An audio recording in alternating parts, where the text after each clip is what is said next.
So, very good evening to everyone. Let us talk about gender discrimination. What is gender discrimination? क्या ये हमारे समाज में है या नहीं है, या ये है क्या? पहले तो देखिए, जेंडर डिस्क्रिमिनेशन का मतलब है कि जैसे कोई मेल है, फीमेल है, लड़का लड़की, इसमें डिस्क्रिमिनेशन करना है on the basis of a prejudice approach or a prejudice mind. You are going to analyze that he is a boy, is a girl, and you are going to treat it some way or the other way, you know.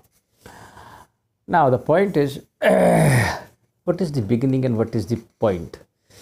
Some say कि Hindu mythology में जब तक पुत्र नहीं होगा मोक्ष नहीं मिलेगा। इसका कोई मतलब नहीं है, मैं तो पहले बता देता हूँ। ये किसका कोई मतलब नहीं। सब कहेंगे तुम्हारा वंश नहीं बढ़ेगा। वंश बढ़ा के करना क्या है? वैसे ही नेचर उनको मारना चाहता है, और वंश बढ़ा के आप हम लोगों ने कर भी क्या लिया? 10 पीढ़ी पुराने जरा अपने पूर्वज के नाम भी बताओ तो तुम्हें मालूम नहीं है तुम कहाँ से आए हो, क्या हो। ये तो एक सीक्वेंस चल रही है, पिक्चर की रील है, चल रहा है, तुम क्या करोगे? तो जो लड़कों को जो महत्व दिया गया हमारे समाज में, या इसका एक वर्ड होता है मुझे याद नहीं आ रहा, मतलब पिता के द्वारा डोमिनेट फैमिली या समाज, जिसमें पिता का डोमिनेंट स्थान होता है या मेल का बहुत डोमिनेंट स्थान होता है। तो अगर हम इसको बहुत गौर से देखें तो ऐसा कोई ख़ास जेंडर डिस्क्रिमिनेशन मुझे दिखाई देता है समाज में। इसमें कोई दो राय नहीं है कि समाज में जेंडर डिस्क्रिमिनेशन है, लेकिन समाज में जो जेंडर डिस्क्रिमिनेशन है वो आज के समाज में है। महिलाओं ने अपनी स्थिति को ख़राब स्वयं किया होगा, मुझे ऐसा लगता है समय के साथ। अब पता नहीं ऐसा क्यों किया। पहले महिलाओं के स्वयंवर होते थे, महिलाएं डिसाइड करती थी कौन उनका पति होगा, और जंगल के लॉ में यही कहा गया है कि अगर एक शेरनी है तो वो डिसाइड करेगी कि वो किस शेर के साथ बच्चे पैदा करना चाहती है, ना कि ये कोई शेर डिसाइड करेगा, या फिर उस शेर को सिद्ध करना पड़ेगा कि वो योग्य है। पहले उसका साम्राज्य बनाना पड़ेगा, तब वो शेरनी के साथ बच्चे पैदा कर सकता है। और उसका कारण भी सीधा सा है कि बढ़िया जीन्स ट्रांसफ़र हो ताकि बच्चे मजबूत पैदा हों। पहले महिलाओं के स्वयंवर होते थे, लेकिन आम आदमी के लिए स्वयंवर नहीं होते थे, ये ध्यान रखिएगा। सामान्य आदमी के लिए सामान्य तरीके से शादी होती थी, जहाँ लड़की को भेज दिया गया। अब समस्या ये नहीं, जैसे कि मैं अपनी बात करता हूँ, अगर मेरी माता जी थी या हैं तो वो जब कुछ भी देती थी तो मुझे ज़्यादा देती थी और मेरी बहन को कम। जैसे बिस्कुट है तो वो मुझे 2 देंगे और मेरी बहन को 1, और मेरी बहन इसकी शिकायत करती थी अक्सर। तो जेंडर डिस्क्रिमिनेशन है, लेकिन जेंडर डिस्क्रिमिनेशन की रिस्पॉन्सिबल महिलाएं ही हैं, क्योंकि महिलाएं ही महिलाओं की सबसे बड़ी दुश्मन है, जहाँ तक मैं समझ पाया हूँ। सास बहू को नहीं पचा पाती, सास अपनी बहू को अलग तरीके से ट्रीट करती है, अपनी बेटी को अलग तरीके से ट्रीट करती है। So there is this gender discrimination का मेन पॉइंट ये भी है कि अपोजिट सेक्स के प्रति लगाव। ये भी एक कारण हो सकता है साइकोलॉजिकल, कि हो सकता है कि महिलाओं को बच्चा लड़का इसलिए पसंद है क्योंकि वो मेल है। तो इसके पीछे एक कारण ये भी हो सकता है। तो यहाँ पर कई सारी संभावनाएं पैदा होती है, लेकिन ये बात सच है कि महिलाओं के जो डिस्क्रिमिनेशन है उसके लिए महिलाएं ही ज़्यादा जिम्मेदार हैं, माएँ ज़्यादा जिम्मेदार हैं। शायद पिता उतना नहीं जिम्मेदार है, और मैं तो उल्टा कहूँगा कि पिता बेटियों को ज़्यादा पसंद करते हैं या ज़्यादा प्रेम करते हैं। तो अब ये जेंडर डिस्क्रिमिनेशन एक बहुत पुरानी चीज़ वैसे हो चुकी है, जहाँ तक मैं समझता हूँ। आज की डेट में महिलाएं इकोनॉमिकली, सोशली हर फील्ड में आगे बढ़ रही हैं, ठीक है। और अगर महिलाएं अपने आप को मजबूत करना चाहेंगी तो समय के साथ देखिए, जब समय बदल रहा है ना, तो जेंडर डिस्क्रिमिनेशन भी ख़त्म हो जाएगा। अब इटली, ईरान, जो डेवलप्ड कंट्रीज़ हैं जहाँ पे महिलाएं इकोनॉमिकली इंडिपेंडेंट होती जा रही हैं, वो अपने डिसीजन स्वयं ले रही हैं। महिलाओं के बैकवर्ड होने का कारण है कि उनकी financial dependability on the male part, या उनका जो पति है उस पर डिपेंडेबिलिटी फाइनेंशियली होना, ये बहुत बड़ा फैक्टर है। और ये फैक्टर धीरे धीरे करके जैसे महिलाएं ख़त्म कर देंगी तो महिलाएं फिर से मजबूत हो जाएंगी। ऐसा कुछ नहीं है कि महिलाएं मजबूत नहीं हो रही है, हमारे पास तमाम करोड़ों उदाहरण देने की ज़रूरत नहीं है, उसमें समय बर्बाद करने से कोई फ़ायदा नहीं। तो कुल मिला जुला करके इसका एक और एंगल है, अगर इसको हम स्पिरिचुअल एंगल से देखें, सांख्य योग की फिलॉसफी के हिसाब से, तो प्रकृति और पुरुष है।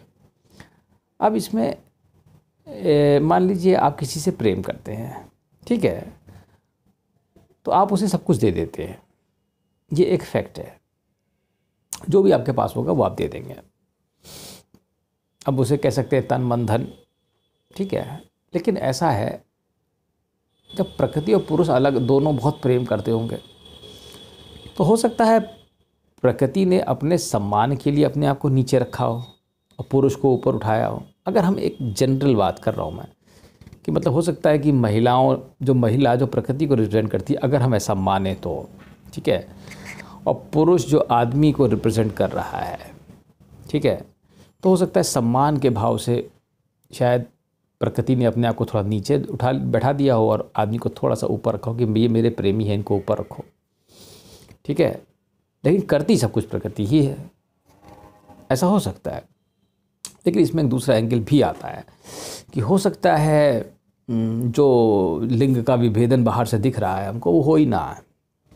क्योंकि मुझे तो ऐसा भी लगने लगा है कि हो सकता है कि मेल फीमेल जैसी कोई चीज़ होती नहीं, क्योंकि आत्मा का कोई सेक्स नहीं होता होगा, और होता नहीं है जहाँ तक मैं समझ रहा हूँ, क्योंकि आत्मा एक एलिमेंट है और एलिमेंट का कोई सेक्स नहीं हो सकता। तो आत्मा के स्तर पे तो जेंडर डिस्क्रिमिनेशन नहीं है, लेकिन ये नीचे नीचे आते आते आते आते जेंडर डिस्क्रिमिनेशन हमें दिखाई दे रहा है। तो मैं आपसे ये कहूँगा कि अगर आप इसकी तह तक जाएंगे तो आप पाएंगे कि जेंडर डिस्क्रिमिनेशन जैसी कोई चीज़ एग्जिस्ट ही नहीं करती है ही नहीं। क्योंकि आत्मा एक एलिमेंट है और एलिमेंट में कभी भी जेंडर नहीं हो सकता। क्या तुम कहते हो कि कार्बन या सिल्वर, ये मेल सिल्वर है, फीमेल सिल्वर है, ऐसा तो हमने कभी सुना नहीं है ना। तो जेंडर डिस्क्रिमिनेशन हमें बेवकूफ़ बनाने के लिए बनाया गया है, क्योंकि जब ये तभी समझ में आता है, हो सकता है आत्मा के लेवल से कोई ऊपर एक लेवल होता हो, फिर उसके आगे बढ़ेंगे थोड़ा, वहाँ पर हो सकता है कि प्रकृति और पुरुष अलग अलग होते हों। अब ये सवाल जो है कि द्वैत है कि अद्वैत है, ये बहुत ही कठिन सवाल है, ये तो मैं अभी तक मैं खुद ही नहीं क्लियर कर पाया। लेकिन अगर ड्यूअलिटी एग्जिस्ट करती है एट द टॉप लेवल, जिसकी संभावना भी है, तो ये सम्मान है प्रकृति का पुरुष के प्रति कि उसने उसको ऊपर रखा है, क्योंकि वो उससे प्रेम करती है, इसलिए उसे हर जगह ऊपर बैठा देती है कि भाई तो आप कर लीजिए, आप कर लीजिए। आपको फिजिकली भी ताकतवर बना देती हो, ऐसे भी कर देते हो, दिखे ऐसा है कम नहीं, नीचे सब जब जानते हैं। लेकिन अगर ऊपर ड्यूअलिटी एग्जिस्ट नहीं करती है और ये दोनों एक ही हो जाते हैं, तो जेंडर डिस्क्रिमिनेशन जैसी कोई चीज़ नहीं है। तो ये जितना भी तुम्हें दिखाई दे रहा है बवाल, ये इनकी आपस की प्रेम की लड़ाई है और कुछ नहीं, मैं जहाँ तक समझ सकता हूँ, जहाँ तक समझ पाया हूँ।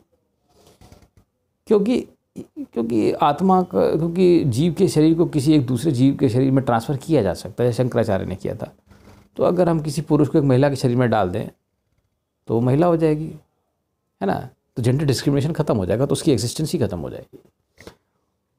तो अब आप इस पर विचार करिएगा। मेरा जहाँ तक मैं समझ पाया हूँ कि अगर टॉप लेवल पे ड्यूअलिटी है, जैसे कि वल्लभाचार्य जी का है जो कंसेप्ट है that there is a duality, तब तो ये जेंडर डिस्क्रिमिनेशन कुछ नहीं है, ये एक सम्मान है प्रकृति का पुरुष पे, मैं यही कह सकता हूँ।